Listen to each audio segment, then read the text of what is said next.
వచ్చాక గ్రామ పంచాయతీకి కనీసం నిధులు కేటాయించడంలో నిర్లక్ష్య వైఖరి వహించింది.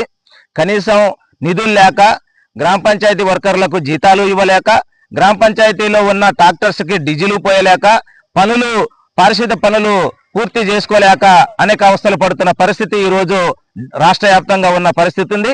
మన భద్రాద్రి కొత్తగూడెం జిల్లాలో కూడా ఇదే పరిస్థితి నెలకొని ఉన్నది. దీనికి మన స్థానిక కలెక్టర్ గారు వెంటనే చొరవ చూపెట్టాలని, ఈ గ్రామ పంచాయతీలకు స్పెషల్ ఫండ్స్ కూడా ఒకవేళ వీలైనంత వరకు వారు కేటాయించి పారిశుద్ధ పనులు చేపట్టాలని మేము డిమాండ్ చేస్తున్నాం. ఓకే అండి, ఓవరాల్గా మన ధర్మ గారు చెప్పేది ఏంటంటే, పారిశుద్ధ కార్మికులకు ప్రతి పనిని అప్పచెప్పటం వలన ఈ పల్లెల్లో ఉన్నటువంటి కొన్ని పనులు కుంటినబడే పరిస్థితి ఉంది.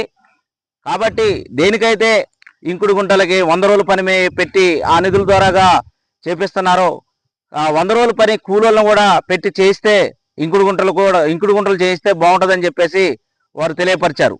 ఏటీవీ న్యూస్, భద్రాద్రి కొత్తగూడెం జిల్లా, జులూరుపాడు మండలం.